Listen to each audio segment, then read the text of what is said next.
Is she stable? That was the first thing my mother asked when I opened my eyes. Not, Nesla, are you okay? Not, what happened? She looked at the doctor, then at her watch.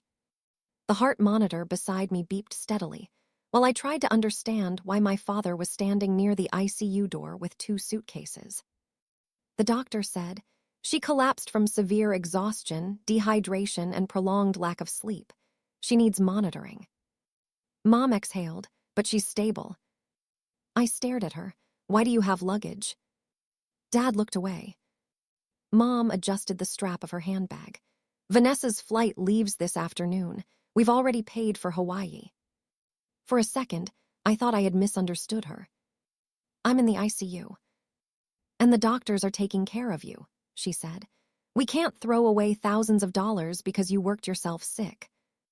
That sentence changed something in me. Because part of Vanessa's hotel bill had been paid with my money. 2 weeks earlier, Mom had called me and said Vanessa deserved one stress-free vacation after everything she'd been through. I transferred the money even though I was already working 12-hour days. Now I could barely lift my head from the pillow. Dad, I whispered, can you stay? His hand tightened around the suitcase handle. He looked at Mom, then at me. I'll call you tonight. Mom leaned down, kissed the air beside my forehead, and said, try to rest instead of making this harder than it needs to be. Then they left. 3 hours later, Vanessa texted me from the airport. Please don't make Mom feel guilty. I stared at the message until the screen went dark. That first night, nobody came. At least, that was what I believed. The next morning, a nurse named Claire walked in while checking my chart. You must have been exhausted, she said. You slept through your visitor. I frowned. What visitor? The woman who sat with you last night. I thought she had the wrong room. My family flew to Hawaii. Claire looked back at the chart. She wasn't here briefly. She stayed almost 4 hours. I asked what she looked like. Claire only remembered that she was older, quiet, and had asked the staff not to wake me. I told myself it had to be a mistake. But the next morning, Claire said the woman had returned. Then the morning after that. Same visitor. Same late hours. Always after I had fallen asleep. By the 3rd night, I stopped believing it was an error. Someone I didn't know was coming to my ICU room every evening, sitting beside me while I slept, then disappearing before I woke up. And while my parents posted beach photos from Hawaii, one question began circling in my head. Why did this stranger seem more determined to stay with me than the people who had raised me? On the 3rd day, Mom finally video called me. I answered expecting concern. Instead, the first thing I saw was blue ocean behind her. Palm trees swayed in the distance. Vanessa was laughing somewhere off camera, and Dad walked past carrying 2 shopping bags. Mom squinted at the screen. You look better. I'm still in the ICU. Yes, but you're awake. She paused. Listen, Vanessa needs that insurance document you have saved. Can you email it to her? I stared at her. You called me from Hawaii because Vanessa needs a document. Mom frowned. Nesla, don't start. It'll take 2 minutes. Without thinking, I reached toward the laptop on the side table. Claire stepped into the room and gently pushed it out of reach. No. Mom's voice sharpened through the phone. Who is that? My nurse. Claire looked at me, not the screen. You collapsed from overwork. You are not working from an ICU bed. I felt embarrassed, which somehow made everything worse. Mom sighed loudly. Fine, send it later. Then the call ended. Claire stood there for a second before asking, Does your family always expect you to fix things? I almost said no. Instead, I remembered birthdays where Vanessa received expensive gifts and I was told money was tight. Emergencies where I was expected to leave work because Vanessa was too overwhelmed. Loans I was guilted into giving because family helped family. Then other memories surfaced. There were almost no photos of Mom pregnant with me. Whenever I asked about my birth, the details changed. And once, when I was about 12, I found an old photograph in a drawer. Mom was standing beside another woman. The woman had my eyes, my nose, even the same narrow smile. Mom had snatched the photo from my hand and said, "She was just someone from years ago." I hadn't thought about that picture in years. That night, I decided I was finally going to meet my visitor. I fought sleep for hours. Near midnight, I heard slow footsteps stop outside my room. The door opened, but the medication pulled me under before I could see a face. The next morning, there was a small white flower beside my water cup. No note. No name. I pressed the nurse call button. When Claire came in, I pointed toward the door. "Tonight, don't let whoever it is leave without waking me." 7 days after my parents left me in the ICU, Mom returned looking like she had come from a resort instead of an airport. She walked through reception wearing sunglasses, carrying a souvenir bag, and announced, "I'm here to take my daughter home." I hadn't been medically cleared. When the receptionist explained that, Mom's sunglasses came off. "I'm her mother. I know what she needs." I was being moved down the corridor when I heard her voice and asked the nurse to stop my wheelchair. Mom spotted me. "There you are. Get your things together. The doctor hasn't discharged me. You've been here a week, Nesla. That doesn't mean I'm well." Several people in the waiting area turned toward us. Mom lowered her voice, but not her anger. Then she glanced toward the reception desk. "And apparently someone has been visiting her without my knowledge. Who?" The receptionist remained calm. "Nesla is an adult. I want to know who's been hanging around my daughter." The receptionist checked the visitor record and turned it so Mom could see the entries. Mom scanned the page, then stopped. Her entire expression changed. I leaned forward. The same name appeared again and again. Margaret Mercer. Monday. Tuesday. Wednesday. Thursday. Every night. At that moment, Dad entered the reception area pulling a suitcase behind him. He glanced at the sheet. The suitcase handle slipped slightly in his hand. "Diane." Mom immediately reached for the visitor log. The receptionist pulled it back. "You cannot take that." "Who is Margaret Mercer?" I asked. Mom turned toward me too quickly. "An old family acquaintance." Dad stepped beside her. "Diane, we should go." That frightened me more than Mom's reaction. Dad never challenged her publicly. "Why?" I asked. "I've never heard that name in my life." Mom grabbed the handles of my wheelchair. "We'll discuss it at home." I locked the brakes. "No." Her hands froze. It was the first time I could remember refusing her without explaining myself afterward. "Tell me who she is." Mom's jaw tightened. "She knew the family years ago, that's all." A nurse walking toward us slowed when she heard the argument. She looked from Mom to the visitor log. Then she frowned. "If Margaret Mercer is just an acquaintance," she said, "why has she been telling us she's Nesla's grandmother?" "My grandmother." Mom answered before anyone else could. "She's confused." The nurse looked at her. "Mrs. Carter." "She's an elderly woman who has caused problems before. Nesla doesn't need this while she's recovering." I watched Dad. He wasn't correcting her. He wasn't even looking at me. "Dad," I said, "do you know Margaret Mercer?" His silence answered first. Mom stepped between us. "This conversation is finished." "No." The word came out quietly, but Mom actually stopped. I turned to the nurse. "Please remove my parents from anyone authorized to make decisions about my visitors or discharge information." Mom stared at me. "You cannot be serious." "I'm 29. I'm your mother. Then tell me who Margaret Mercer is." She said nothing.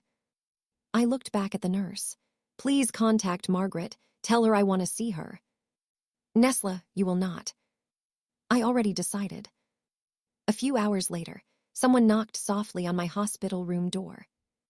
An older woman stepped inside carrying white flowers. I recognized them immediately. The same flowers that had appeared beside my bed. Then I looked at her face. And suddenly I was 12 again, holding that photograph Mom had ripped from my hands. This was the woman standing beside her. Margaret stopped near my bed. Her eyes filled, but she didn't rush toward me. "You're awake this time. You've been coming every night."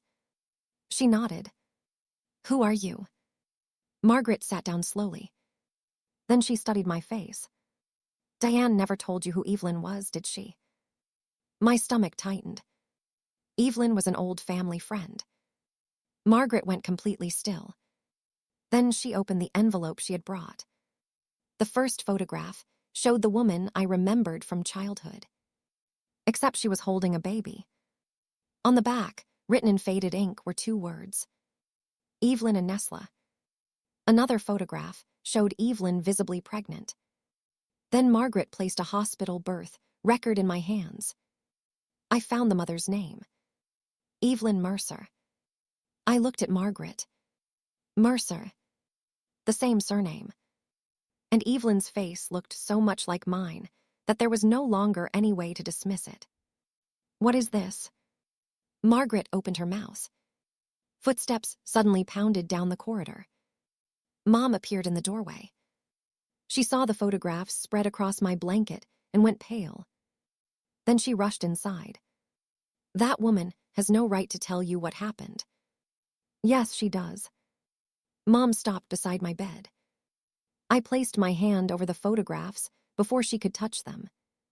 "Margaret stays." "Nesla, you don't understand what she..." "Then explain it." Dad appeared behind Mom.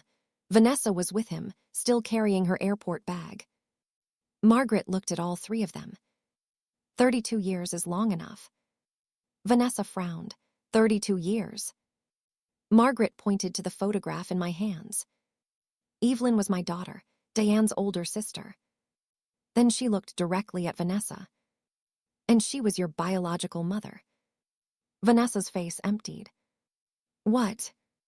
32 years earlier, Evelyn had become pregnant with Vanessa while struggling financially. Diane and Robert offered to raise the baby, giving Evelyn time to rebuild her life. Vanessa had grown up believing Diane and Robert were her biological parents. 3 years later, Evelyn had me. By then, she was stable enough to raise me herself. Margaret pulled out another photograph, Evelyn holding me as an infant. "You lived with your mother, Nesla," she said. "You were hers completely." My throat tightened. "Then why don't I remember her?" "Because you were still a baby when she died." The room went silent. After Evelyn's unexpected death, Diane and Robert became my legal guardians and raised Vanessa and me together. Margaret had believed they would eventually tell us the truth. They never did. Instead, Mom slowly erased Evelyn from our lives. Old photographs disappeared. Questions were redirected. Margaret's contact with us became another source of family conflict until eventually she was pushed out altogether. Vanessa sank into the chair. "So Nesla really is my sister." "Your biological sister," Margaret said. "You have the same mother." Vanessa looked at Mom. "You knew." Mom folded her arms tightly. "We raised you. That's what mattered." "No," Vanessa said. "You lied to us." Dad finally spoke. "I wanted to tell you both." I looked at him. "But you didn't." He lowered his eyes. Mom stepped toward me. "Everything we did was to keep this family together." "Then why did you treat us differently?" That question finally broke through her defenses. Mom looked toward Vanessa. "We had raised Vanessa since the day she was born. She was already our daughter." "And me." Mom hesitated. That hesitation was enough. But she continued anyway. "When Evelyn died, suddenly we had another baby to raise. We did what we had to do." "Another baby. Not another daughter." For 29 years, I had wondered why Vanessa could fail and be comforted while I succeeded, and was asked for more. Why her vacations became family priorities, while my exhaustion became my own mistake.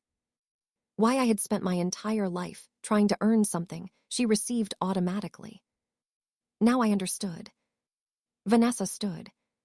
You made her feel like she owed you for raising her. Mom snapped, stay out of this. No, you made me part of it. I looked at Mom. When I was lying here alone, did either of you ever consider missing one day of that vacation? Nobody answered. Dad stared at the floor. Mom opened her mouth, then closed it. That silence gave me the answer I needed. I'm not going home with you. Mom blinked. Excuse me. I'll leave when my doctor discharges me. Nesla. And you don't make decisions for me anymore. I completed my treatment and took medical leave instead of rushing back to work. When I was strong enough, I moved out of the apartment my parents had always used as leverage whenever I resisted them. I stopped paying for family emergencies that somehow always became my responsibility. No more guilt-driven transfers. No more dropping everything because Vanessa needed something. No more mistaking obedience for love. Margaret gave Vanessa and me copies of Evelyn's photographs and letters. She didn't try to replace anyone. She simply answered our questions without hiding the uncomfortable parts. Vanessa changed too. For the first time, she confronted Mom about the favoritism she had spent years accepting because it benefited her. Dad apologized repeatedly, but apologies didn't restore automatic trust. His silence had protected the lie for decades. Mom lost the thing she had depended on most, unquestioned authority over us. Months later, I returned to work on reduced hours. Vanessa and I began rebuilding our relationship, not as the golden daughter and the dependable daughter, but as two sisters learning the truth about the mother neither of us had been allowed to know. And I kept a copy of that visitor log. Not because it revealed a stranger. Because when I was unconscious in an ICU bed, abandoned while my parents flew to Hawaii, that sheet recorded something I had spent 29 years failing to understand. Who demanded from me? Who disappeared when I needed them? And who quietly came back every single night? For 29 years, I thought being loved meant proving how useful I could be. It took waking up alone in an ICU and discovering who came back every night to learn that real family is revealed by who stays when leaving would be easier.